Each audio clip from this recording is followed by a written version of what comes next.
Hello everyone and welcome to the Hockey Hub. So today we're going to be doing a recapping of the news from this past week within the NHL and hockey in general. So to start off with, we're going to start off with the fact that the NHL might not even play next season. Now this is an unfortunate possibility that we don't even get a season next year due to the environment that we're in with COVID and the financial situation, because some of the owners are of the mindset that they're not going to make any money off playing with no fans or little fans. So next season is in danger, but I have a good feeling that the NHL will find a way to play. Not nobody, but a lot of people didn't think they would be able to come back during the summer for the return to play, but they did. It was successful, 0 positive tests. Now I know if they come back, they're not going to be doing a bubble again, but rather maybe a modified bubble or something similar to what baseball did, which means you will see some positive cases, but not as many, and they can still maintain the health and safety and everything. They just got to figure out a way that they can do it safely, and they've got time. The AHL does not start till February, which means the NHL can start around then, but February is the absolute latest since they don't want to have the Stanley Cup awarded past July. So they need to get the season going by February in order for there to be a season. This likely means a 48-game schedule, and also means the possibility of a Canadian division, which I will be talking about in a later video. Now, I really think that the NHL needs to pull this off as well, because they have the American TV deal coming up soon, which would bring in a lot of money for the NHL. Now, no network or ESPN is going to take them on if they haven't played in a year, at least not for the amount of money that the NHL wants. So I'm hoping they can play next year, and they really need to find a way to play next year. Now, next up, we have news out of the New York Islanders that RFA defenseman Ryan Pulock has re-signed on a 2-year, $5 million AAV deal. Now, I think this is a good contract for Pulock.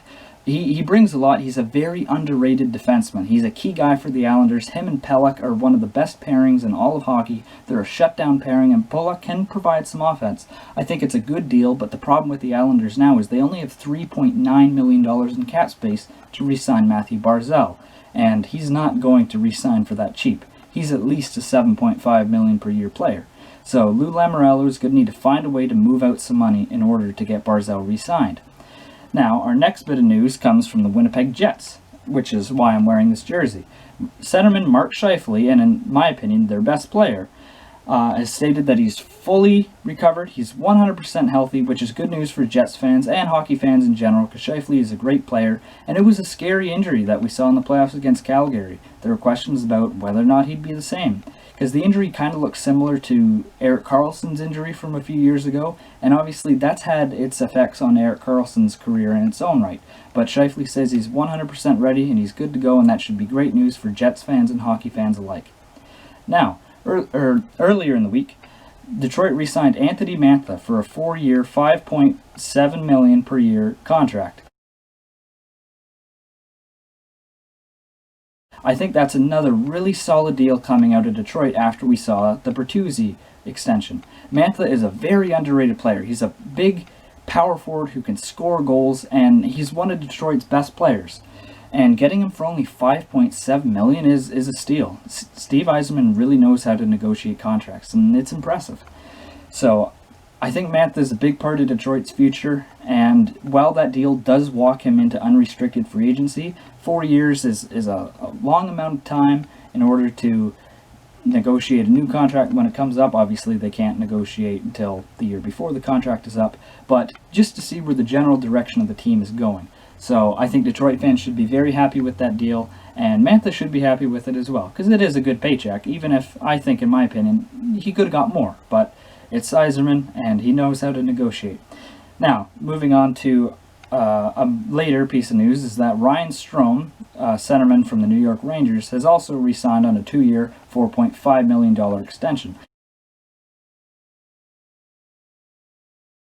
Now, I think this is about market value for what Strome provides. He's a good 2 or 3 centerman, and he had a breakout year playing alongside Artemi Panarin, and that's where some questions were raised about Strome's play. Was Panarin just carrying him, or was there good chemistry there and Strome finally came into his own right as that former 5th overall pick? Now, I personally think it's a good contract. It's only a 2-year deal, so there's little risk in that, and the cap hit isn't egregious. He had a great year. If he follows it up with another subpar year, it's still a movable contract. It's not something that's going to be an anchor to the Rangers and hold them back. And our final bit of news for the day, Vladislav Gavrikov, may have butchered that pronunciation, resigns in Columbus for 3 years at $2.8 million a year.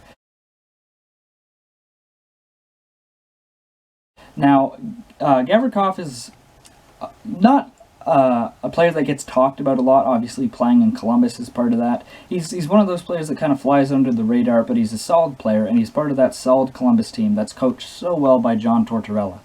Jarmo Kekalainen is an interesting GM when it comes to contract negotiations. He's known to play hardball and is part of the reason why all their notable free agents from years past had left, but it does make for sometimes you get rewards out of that. Like, look at the contracts that Elvis Merzlikins and Giannis Korpisalo were on. Those are good deals. So I think this is a fair deal for what Gavrikov provides, and I think, once again, Columbus fans should be happy with this deal. We can see that in the COVID landscape that it's really making GMs reevaluate their salary cap situation, and we're seeing a lot better, a lot more smart contracts coming out of this. No overpayments on middle-class players. I think, for the most part, almost all GMs have done some good work in this offseason, and not the easiest of environments. So, Kekalainen, I think it's a good contract. Now he's got to worry about re-signing Pierre-Luc Dubois. But that's it for today, and for this edition of News of the Week. I'm going to be doing this, like I said, once every week, and maybe if a lot of news comes out, maybe make it every couple days or so. We'll see. But right now the NHL is kind of in a slow point, so I think just doing it bi-weekly weekly is good for now. But if you watched till the end of the video, I really appreciate it. Leave a like, comment, and please, if you haven't already, subscribed, and I will see you guys later. Bye-bye.